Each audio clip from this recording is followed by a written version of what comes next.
నమస్కారం అండి. SB news 9550కి స్వాగతం సుస్వాగతం.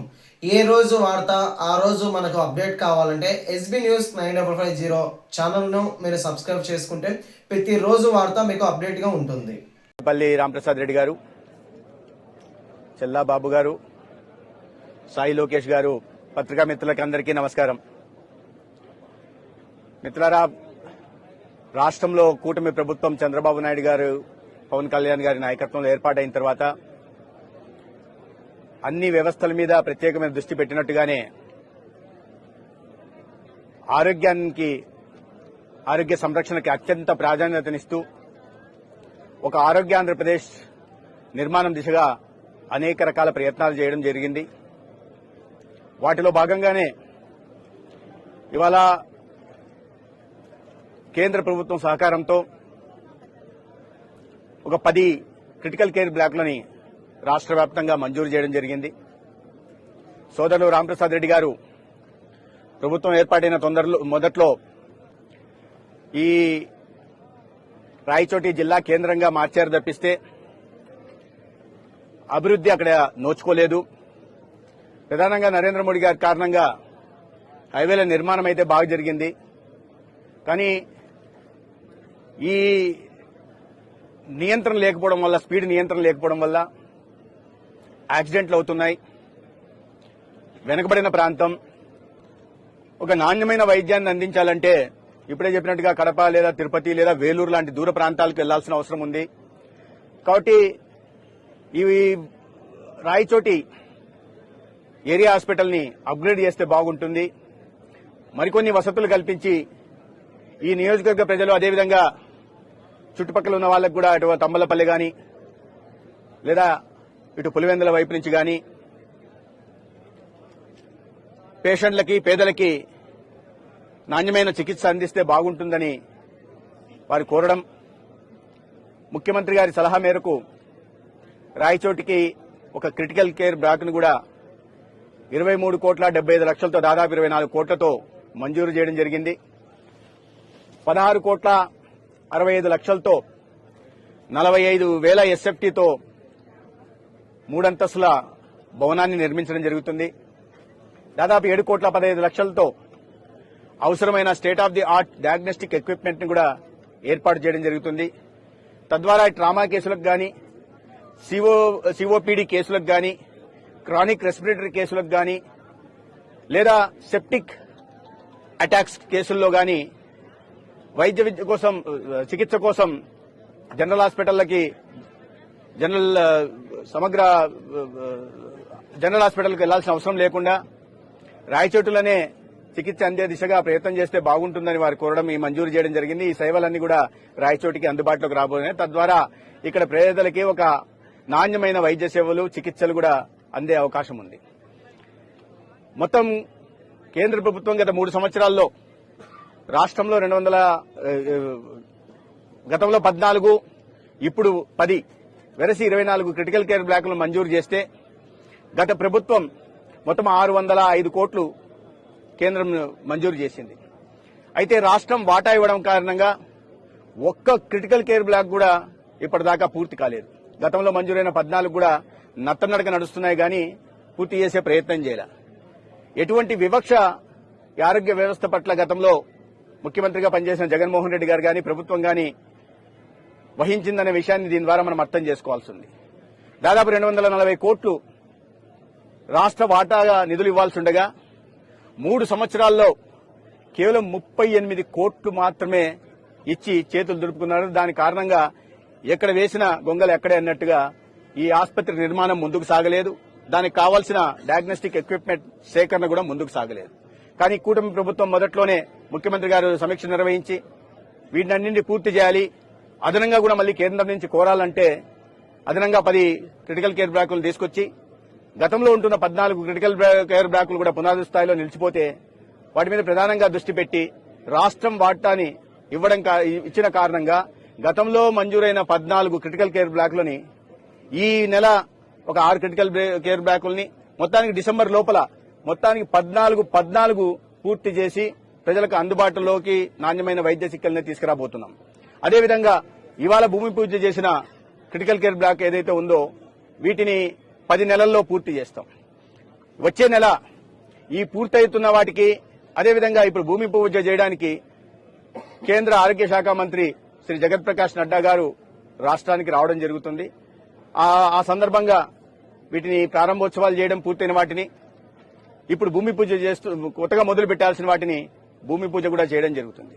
కేవలం ఇది మాత్రమే కాకుండా రాష్ట్రంలో క్యాన్సర్ బారిన రోగులు ఎక్కువ పడుతున్న నేపథ్యంలో గతంలో ప్రభుత్వం విస్మరిస్తే 2022-23 సంవత్సరంలో కొత్తగా 73,000 కేసులు క్యాన్సర్ కేసులు వస్తే దాంట్లో 42,000 మంది ప్రాణాలు కోల్పోయారు.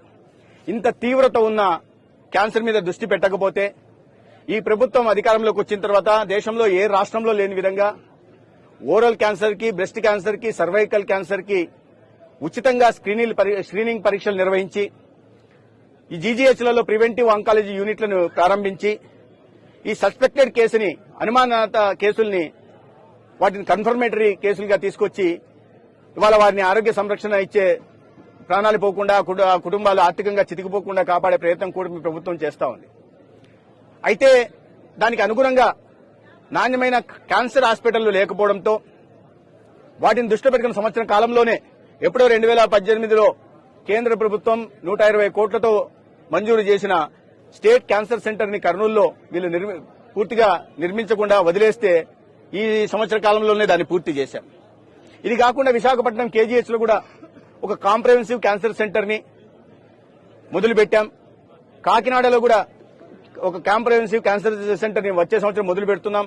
గుంటూరులో లెవెల్ 1 క్యాన్సర్ సెంటర్ ని, అతి ఖరీదైన పెట్ స్కానర్ ని గాని లేదా ఇతరత్ర ఇప్పటికే మొదలుపెట్టిన కాంప్రహెన్సివ్ క్యాన్సర్ సెంటర్లలో అతి ఖరీదైన లినాక్ మిషన్లని, సిటీ సిమ్యులేటర్లను కూడా సేకరించి 100 కోట్లు ఖర్చు పెట్టి ఇవాళ వీటిని అన్నింటినీ కూడా అందుబాటులోకి తేవడం వల్ల ఇవాళ అతి ఖరీదైన క్యాన్సర్ చికిత్స కోసం హైదరాబాద్కో, చెన్నైకో, బెంగళూరుకో పోవాల్సిన అవసరం లేకుండా మన రాష్ట్రంలోనే కార్పొరేట్ ఆసుపత్రులకు దీటుగా అందించే ప్రయత్నం కూటమి ప్రభుత్వం చేసింది. దీన్ని బట్టి క్యాన్సర్ బారిన పడకుండా పడిన వారిని ప్రాథమిక దశలను గుర్తించి వారికి నాణ్యమైన చికిత్సను అందించి ఆ ప్రాణాలు కోల్పోకుండా, ఆ కుటుంబం ఒక వ్యక్తిని కోల్పోకుండా కాపాడుకునే ప్రయత్నం రాష్ట్ర ముఖ్యమంత్రి చంద్రబాబు నాయుడు గారు, ఉప ముఖ్యమంత్రి పవన్ కళ్యాణ్ గారు చేస్తున్నారు. దీనికి సంపూర్ణ సహకారం కేంద్రం నుంచి ఇవాళ ఎన్డీఏ ప్రభుత్వం అందిస్తా ఉంది. ఈ రకంగా అనేక రకాలుగా చివరికి నిన్న కూడా మాజీ ముఖ్యమంత్రి గారు చెప్తున్నారు, విలేజ్ హెల్త్ క్లినిక్లను పూర్తిగా గాలికి వదిలేశారని విమర్శలు చేస్తున్నారు. ఇవాళ ఒక సంవత్సర కాలంలో తీసుకున్న నిర్ణయాల కారణంగా ఇవాళ ప్రజల్లో ఒక సానుకూల వాతావరణం ఏర్పడింది, స్పందన వస్తోంది. గతంలో కన్నా ఇవాళ ప్రభుత్వ ఆసుపత్రులకి వస్తున్న వారి సంఖ్య పెరుగుతా ఉంది, ఐపీ సంఖ్య పెరుగుతా ఉంది. దాదాపు వారి గతంలో ఊకదంపుడు ఉపన్యాసాలు ఇచ్చి జీరో వేకెన్సీ పాలసీ, ఎక్కడా ఖాళీలు లేవంటే మీకు అందరికీ తెలుసు ఇక్కడ ఎలా ఉన్నాయో, పత్రికా మిత్రులు అందరికీ తెలుసు ఎలా ఉండిందో. ఇవాళ 2600కు పైగా వివిధ దశల్లో నియామకాలు చేపట్టి డాక్టర్ల నుంచి కింది స్థాయి ఎఫ్ఎన్ఓ, ఎంఎన్ఓల దాకా నియామకాలు చేపట్టడమే కాకుండా వేల సంఖ్యలో డయాగ్నోస్టిక్ ఎక్విప్మెంట్లను కూడా ఇవాళ ఆసుపత్రులకి సరఫరా చేస్తున్నాం. అదేవిధంగా పెద్ద స్థాయిలో ప్రమోషన్లు కూడా చేపట్టి ఇవాళ వారికి కోరుకున్న చోటికి పంపించి ఎక్కడైతే కొరతలు ఉన్నాయో, గ్యాప్స్ ఉన్నాయో, డాక్టర్ల కొరత ఉందో అక్కడికి కూడా డాక్టర్లను పంపించే ప్రయత్నం చేసి తద్వారా ఒక ఆరోగ్య సంరక్షణ మా ప్రాథమిక బాధ్యత అని సమాజానికి చెప్పే ప్రయత్నం చేస్తున్నాం. ఇవన్నీ కాకుండా దేశంలో ఎక్కడా లేని విధంగా రాష్ట్రంలో కూడా ఏనాడు కనివి నెరగని రీతిలో మొన్ననే చూసాం, కేబినెట్ ఆమోదం కూడా పొందింది.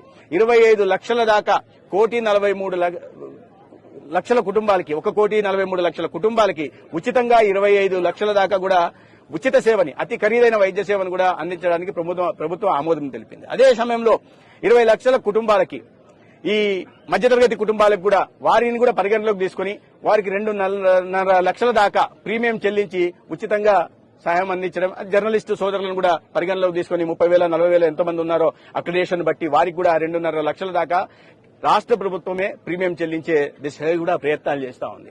ఈ రకంగా ఇన్ని రకాల చర్యలు చేపడుతుంటే జీర్ణించుకోలేని మాజీ ముఖ్యమంత్రి, గతంలో మీరు చూశారు 2019లో గతంలో ఎన్డీఏ ప్రభుత్వం ఉన్నప్పుడు చంద్రబాబు నాయుడు గారి హయాంలో రాయచోటికి ఈ ఏరియా హాస్పిటల్ 50 పడకల నుంచి 100 పడకలు చేస్తే దాన్ని పూర్తి చేయడానికి 50 పడకల అప్గ్రేడేషన్ ను పూర్తి చేయడానికి 5 సంవత్సరాలు తీసుకుని మొన్న ఎన్నికల ముందు ప్రారంభం చేశారు. 5 సంవత్సరాలు నిధులు మంజూరైన దాన్ని పూర్తి చేయడానికి వాళ్ళు తీసుకున్నా అంటే గతంలో ఇక్కడ అధికారంలో ఉన్న పార్టీకి గాని లేదా ఇక్కడ అధికారం చెలాయించిన ప్రజాప్రతినిధులకు గాని ఈ ప్రాంత ప్రజల మీద వారి వైద్య సేవలు అందించే విషయం మీద ఏమాత్రం చిత్తశుద్ధి ఉందో మనం అర్థం చేసుకోవాల్సింది. ఒక సంవత్సరం కాలేదు, ఒక 50 పడకల ఆసుపత్రిని తీసుకురాగలేదు. రాబోయే 10 నెలల్లో నేను చెప్పిపోతున్నా, 10 నెలల నుంచి సంవత్సరం లోపల ఈ పూర్తి 45,000 ఎస్ఎఫ్టీ దీన్ని కూడా పూర్తి చేసి ఇవాళ రాంప్రసాద్ రెడ్డి గారికి ఈ ప్రాంత ప్రజల మీద, రాయచోటి నియోజకవర్గం ప్రజల మీద ఏ చిత్తశుద్ధి ఉందో నిరూపించే ప్రయత్నం మేము చేస్తాం. ఇవాళ గతం ముఖ్యమంత్రి నిన్న కూడా మాట్లాడారు, పెద్ద సుదీర్ఘమైన మా ముఖ్యమంత్రి గారు నిన్న బహిరంగ సభలో కూడా చెప్పారు. సత్యకుమార్ సవాల్ ఇసిరారు, దానికి సమాధానం చెప్పకుండా 4 గోడల మీద కూర్చొని మాట్లాడితే ప్రయోజనం ఏంటి, అసెంబ్లీకి రండి అని. అసెంబ్లీకి రండి, మీరు చెప్తున్న మీ వాదనలో పస ఉందని మీకు అనిపిస్తే, మీరు చెప్తున్న దాంట్లో సత్యమే ఉంటే మీరు అసెంబ్లీకి వస్తే అసెంబ్లీలో చర్చ పెడితే వాస్తవాలు తెలుస్తాయి. నేను 17 కళాశాలలు తెచ్చాను, 17 కళాశాలలు తెచ్చాను గతంలో రాలేదు అంటారు.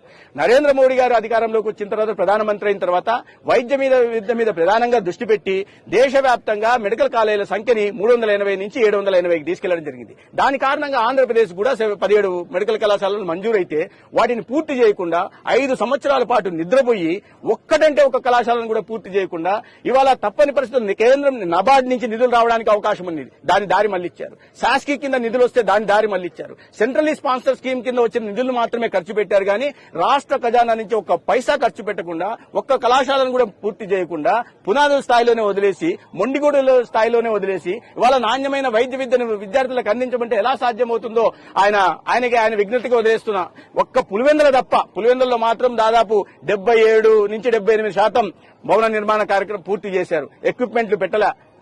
ఇవాళ నేను పులివెందుల పై నుంచి వచ్చా, ముందున్న భవనాలు చూపించారు కానీ వెనకల పూర్తిగాని భవనాలని చూపించే ప్రయత్నం చేయాలి. అదే సమయంలో ఆదోని గాని, మార్కాపురం గాని, మదనపల్లి గాని ఈ భవనాలను కూడా చూపించింటే బాగుండేది. అడ్మినిస్ట్రేటివ్ శాంక్షన్ 4,475 కోట్ల నుంచి 575 కోట్లకుంటే అక్కడ అరకొరగా కేవలం 45 కోట్లు, 46 కోట్లు, 50 కోట్లు మాత్రమే ఖర్చు పెట్టి నేను మెడికల్ కళాశాలను పూర్తి చేశా అంటారు. అది కూడా కేంద్రం నాబార్డు నుంచి రుణం వస్తే 8,450 కోట్లు ఖర్చు పెట్టాల్సి వస్తే కేవలం గత 5 సంవత్సరాల్లో ఖర్చు పెట్టింది ఎంతయ్యా అంటే 1,451 కోట్లు. దాంట్లో కూడా మొత్తం కేంద్ర ప్రభుత్వం నుంచి వాటా వచ్చింది. నువ్వు రాష్ట్రం నుంచి ఎంత పెట్టావో చెప్పవయ్యా అంటే ఆ మాట చెప్పకుండా నేను కళాశాలలు నిర్మిస్తే ఎక్కడ పోయాయి? గాలిలో ఎగిరిపోయాయా? నిర్మించింటే అక్కడ ఉండాలి కదా. పాలకొల్లులో మన పునాదులు మాత్రమే ఎందుకున్నాయి? నర్సీపట్నంలో పునాదులు మాత్రమే ఎందుకున్నాయి? బాపట్లలో కాలేజీ ఎందుకు మొదలు కాలేదు? పార్వతీపురంలో అసలు మీరు టెండర్ కూడా పిలవలేదు కదా. మేము నిర్మించేశామని అబద్దాలు చెప్తున్నారు. అందుకే సవాల్ చూద్దాం. ఎక్కడ నిర్మించారో చూపించండి మాకు. భవనాలు అయితే ఎగిరిపోవు కదా. మీరు ఉత్తుత్తి బట్టలు నొక్కి గతంలో చెప్పినామంటే అవి ఎగిరిపోతాయి సరే, ఇవి భవనాలు ఎగిరిపోవు కదా. అక్కడే కనిపించాలి కదా, ఉండాలి కదా. మీరు నిర్మించి ఉంటే ఎక్కడికి వెళ్ళాయి? చంద్రబాబు నాయుడు గారు ఏమైనా వాటిని మాయం చేశారా? చంద్రబాబు నాయుడు గారు ఏమైనా ఇంద్రజాలికులా దాన్ని మాయం చేసేసి ఇవాళ అబద్దాలు చెప్తున్నారా? నిజం ఎవరు చెప్తున్నారో అబద్దం ఎవరు చెప్తున్నారో ప్రజలకు తెలియాలంటే మీరు అసెంబ్లీకి వచ్చి ఇది పెట్టాలి. ఒక పులివెందులు తప్ప మిగతా చోట ఎక్కడ కూడా భవనాలు నిర్మాణం చేసే పని చేయలేదు. అందుకనే మేము ఇవాళ నాణ్యమైన వైద్య విద్యని ఎటువంటి విద్యార్థులకు ఇబ్బంది లేకుండా, వైద్య సేవల్ని పేదలకు ఇబ్బంది లేకుండా పీపీపీ మోడ్ లో యాజమాన్య హక్కులు ప్రభుత్వం దగ్గరే ఉంచుకుని ఫైనాన్స్ బిల్డ్ ఆపరేట్ ట్రాన్స్ఫర్ పేరుతో ప్రైవేట్ ప్లేయర్లకి 33 సంవత్సరాల పాటు లీజ్ పీరియడ్ ఇచ్చి దాంట్లో నాణ్యమైన భవన నిర్మాణాలు, మా నాణ్యతకు తగినట్టుగా భవన నిర్మాణాలు చేసి, మా నాణ్యతకు తగినట్టుగా వైద్య విద్యను బోధించి, మా నాణ్యతకు తగినట్టుగా ఫ్యాకల్టీని నియామకం చేసి, మా నాణ్యతకు తగినట్టుగా పేదలకు వైద్య చికిత్సలు అందించాలని ప్రామాణికంగా పెట్టాం. దాంట్లోనే టెండర్ డాక్యుమెంట్లు కూడా వివరాలన్నీ చెప్పెట్టడం జరిగింది. ఆయన ప్రైవేటుకు దారాదత్తం ఎక్కడ చేస్తున్నాం? యాజమాన్య హక్కులు ప్రభుత్వం దగ్గర ఉంటాయి. 33 సంవత్సరాల తర్వాత ఇంత పెద్ద ఎత్తున ఖర్చు పెట్టిన తర్వాత వాటిని అన్నింటినీ మళ్ళీ ప్రభుత్వం ఆధీనంలోకి వస్తుంది. ప్రైవేట్ అనేది ఎక్కడ ఉంటుంది? ఎవరైనా ఒక ఇల్లు బాడికిస్తే రాయచోటులో 2 ఏళ్లకు బాడికి ఇచ్చారనుకోండి, అది ప్రైవేట్ దారాదత్తం చేసినట్ట, ప్రైవేట్కి ఇచ్చేసినట్ట. 2 సంవత్సరాల తర్వాత మళ్ళీ యజమాని ఈయనే ఉంటాడు కదా, బాడికి కూడా వస్తుంది. ఇవి చేస్తుంటే దీన్ని ప్రజల్లోకి ఎవరికి ప్రైవేట్కి ఇచ్చే ప్రయత్నం చేస్తున్నారు, దారాదత్తం చేసే వాళ్ళు ఉన్నారు, వంది మగులకు ఇవ్వాలని ప్రయత్నం చేస్తున్నారు అని మరీ ఎంతగా బరి తెగిచ్చారంటే మీరు 5 ఏళ్లలో ఏమీ చేయకుండా వదిలేస్తే ఇవాళ దాని మీద ప్రత్యేకమైన దృష్టి పెట్టి కూటమి ప్రభుత్వం ఆ కాలేజీల నిర్మాణం పూర్తి చేసి రాబోయే 26-27 విద్యా సంవత్సరానికి పులివెందుల, మదనపల్లి, మార్కాపురం, ఆదోని కళాశాలను పూర్తి చేసి వైద్య కళాశాలను మొదలు పెడతాం. 150 సీట్లు ఒక్కొక్క కాలేజీలకు వస్తాయి. దాని తర్వాత 27-28 విద్యా సంవత్సరానికి మిగిలిన 7 కాలేజీలను కూడా పూర్తి బాపట్ల గాని, పాలకొల్లు గాని, అమలాపురం గాని, పార్వతీపురం గాని, నర్సీపట్నం గాని వీటిని పూర్తి చేసే లక్ష్యం కూడా మేము పెట్టుకున్నాం. వీటిని ఇప్పుడు నిన్న బెదిరిస్తున్నాడు. ఆయన ఎంత బరిదగిచ్చారంటే బెదిరిస్తున్నాడు. మీరు టెండర్లు పార్టిసిపేట్ చేయకండి, టెండర్లు పార్టిసిపేట్ చేస్తే నేను రద్దు చేస్తానని. ఎవరు ఏదైనా రాష్ట్రం ఏమైనా ఒక అబ్బ సొత్త ఇష్టం వచ్చినట్టు మీరు టెండర్లు రద్దు చేస్తాము మీకు ఎవరికి బెదిరించడానికి? మేము కళాశాలలు మీరు నిర్మించలేకపోయారు, మేము నిర్మించి పూర్తి చేసి వైద్య విద్యను అందిస్తుంటే ఇవాళ ఆ వైద్య అంటే మీరు బెదిరిస్తే వాళ్ళు రాకపోతే ఎవరు నష్టపోతారు? ఈ రాష్ట్రంలోని వైద్య విద్యను అభ్యసించాలనే పేద విద్యార్థులకు కాదా నష్టం జరిగేది? ఈ రాష్ట్రంలో ఇంకా డాక్టర్ల కొరత చాలా స్థాయిలో ఉంది. రోగులకు సరైన చికిత్సలు అందడం లేదు. ఇంకా ఆ స్థాయిలో డాక్టర్లు లేకపోవడం వల్ల కొరత ఉంది. దానివల్ల పేదలకు నష్టం కాదా? నాణ్యమైన వైద్య చికిత్సలకు అంతరాయం కలగదా? ఆటంకం కలగదా? అంటే ఎవరిని బెదిరిస్తున్నారు? మీరు ఏం చేయాలనుకుంటున్నారు? అదే ముఖ్యమంత్రిగా పనిచేసిన 5 సంవత్సరాలు ముఖ్యమంత్రిగా పనిచేసిన వ్యక్తి ఈ రాష్ట్రంలో పెట్టుబడులు వస్తున్నాయి, ఈ రాష్ట్రంలో విద్యా సంస్థలు వస్తుంటే రాకూడదు, ఎవరు రాకూడదు అంటున్నాడంటే, బెదిరిస్తున్నాడంటే ఏ రకమైన మానసిక స్థితిలో ఉన్నారో కూడా అర్థం చేసుకోవాల్సిన అవసరం ఉంది. అందుకనే నేను చెప్తున్నా, ఇంకా అనేక విషయాల మీద మాట్లాడదాం. ఈ ఆరోగ్యశ్రీ కింద, ఎన్టీఆర్ వైద్య సేవ కింద మేము ఇస్తున్న యూనివర్సల్ హెల్త్ పాలసీ మీద కూడా మాట్లాడదామంటే చర్చకు రండి. మీరు అసెంబ్లీకి రానని మీరు స్పష్టంగా చెప్తున్నారు. బయట ఎక్కడన్నా చర్చ పెట్టండి. అసెంబ్లీకి మీరు రాలేరు. మండలిలో మీ సభ్యులు ఉన్నారు కదా, అక్కడ చర్చ పెట్టండి. మీరు ఏదైతే ఫోటోలు నిన్న చూపించారో, వీడియోలు మీ 4 గోడల మధ్య చూసుకొని మీకు నచ్చిన పత్రికలను పిలుచుకొని చూపించుకున్నారో టీవీలను పెట్టి, అది అక్కడ కూడా పెట్టండి, చూద్దాం.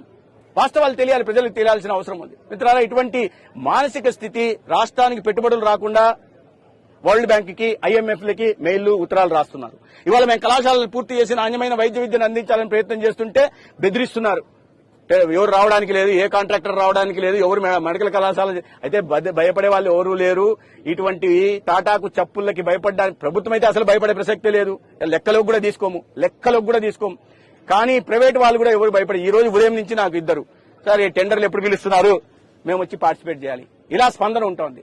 కాబట్టి ఈ సమాజం పట్ల చిత్తశుద్ది, విద్యార్థులకి నాణ్యమైన వైద్య విద్యను అందించాలని, పేదలకి నాణ్యమైన వైద్య చికిత్సలను అందించాలని సమాజ హితం కోరుకునే వాళ్ళు, రాష్ట్ర అభివృద్ధి కోరుకునే వాళ్ళు ఈ కూటమి ప్రభుత్వం అండగా ఉంటున్నారు. అటువంటి ఇబ్బందులు ఏం లేవు. ఈ రాష్ట్రం ప్రజలు కోరుకున్న విధంగా ఒక నాణ్యమైన వైద్య విద్యని, నాణ్యమైన వైద్య సేవలను అందించి ఒక ఆరోగ్య ఆంధ్రప్రదేశ్ నిర్మిస్తాం.